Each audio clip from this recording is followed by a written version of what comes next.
अस्सलाम वालेकुम भाईजान, आइए। जमील है? जी जी हैं, अंदर आए। कैसे हैं आप? अल्हम्दुलिल्लाह फर्स्ट क्लास। अस्सलाम वालेकुम भाई साहब। वालेकुम अस्सलाम। खान साहब चाय लेकर आओ। नहीं मैं नाश्ता करके चाय पी कर आया हूँ, जरूरत नहीं है चाय की। अरे क्या भाई साहब, अपने साथ एक कप चाय पीने का मौका क्यों छीन रहे हैं मुझसे? जाओ तुम लेकर आओ। जी आप बैठे ना, शुक्रिया। आप मुझे कह देते मैं हाजिर हो जाता आपके पास। कोई बात नहीं जमील, यानी कि तुम आओ या मैं आऊँ बात तो एक ही है। और मैं वैसे भी खुद आना चाह रहा था दावत देने के लिए कि दोनों बच्चों की मेहंदी एक घर में होनी चाहिए। जी पैगाम आ गया था जहरा बागा और दोनों ने तय कर दिया शायद ये सब कुछ। जब खुशियाँ साझी हैं तो उन्हें मनाना भी एक साथ चाहिए। जी बिल्कुल, बशर्त ये कि उन खुशियों में कोई दिखावा या खोट ना हो। जहरा और बच्चों की ख्वाहिश थी कि मेहंदी की छोटी सी रस्म घर में होनी चाहिए। हालांकि मोमिन मना कर रहा था। मोमिन तो शुरू से कह रहा था कि सब कुछ सादगी से होना चाहिए।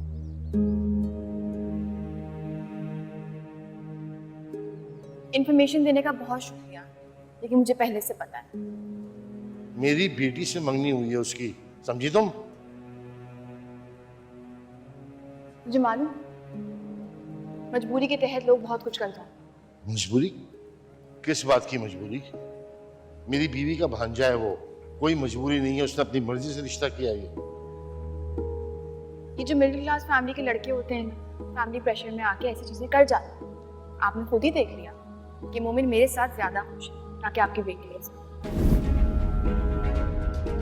आपने इस बात की तसल्ली कर ली कि ये सारी तकरीबात में उसका हिस्सा ना लेना सादगीपनी है या कोई और बात तो नहीं है? कौन सी वजह? भाई साहब मैं माफ़ी चाहता हूँ, आपको लगेगा कि ये वक्त इन बातों के लिए मुनासिब नहीं है, लेकिन मैं समझता हूँ कि यही वक्त मुनासिब है इन बातों के लिए। कौन सी बात जमील? देखिए भाई साहब, आपका बेटा एक और लड़की को भी प्यार करता है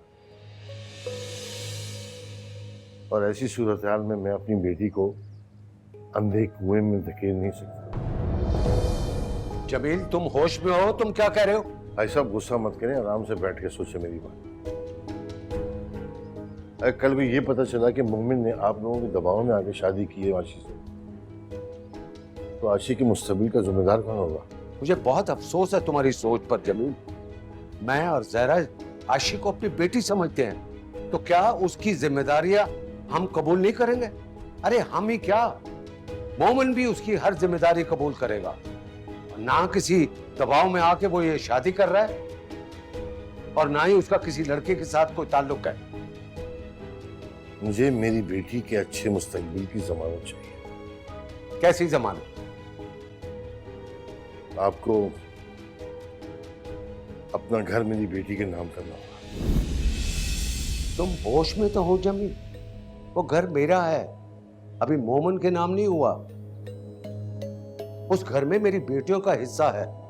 अगर जिंदगी ने मोहलत दी ना तो उनका हिस्सा देकर फिर मोमिन के नाम कर दूंगा, लेकिन अभी कुछ नहीं हो सकता। मेरा मकसद आपको दुख देना नहीं था भाई साहब, मैं तो बस अपनी बेटी की खुशी चाहता हूँ। और जो कुछ मुझे मोमिन के बारे में मालूम हुआ है, अगर वो सच हुआ तो मेरी बेटी तो जीते जी मर जाएगी। तुम्हें जमानत चाहिए ना? मैं जमानत देता हूं, अपनी जिंदगी की जमानत। खुदा ना करे अगर ऐसा मौका आए तो अगली सांस मुझे नसीब ना हो। अगर मेरी जिंदगी पर आशी की खुशी का यकीन कर सकते हो तो कर लो। अब आपकी इस बात के बाद मेरे पास कहने के लिए कुछ रह नहीं जाता। बस एक इल्तिजा है मेरी आपसे, हमारे घर की औरतों की तरह जज्बाती होकर ये ना समझ लीजिएगा कि सब कुछ ठीक है। एक बार मोमिन से तसल्ली कर लीजिएगा। मोमिन की तरफ से मुकम्मल तसल्ली है जमील। तुम खामोश रहो तो ज्यादा अच्छा होगा। भाई साहब समझदार है, उन्हें पता है कि क्या करना है।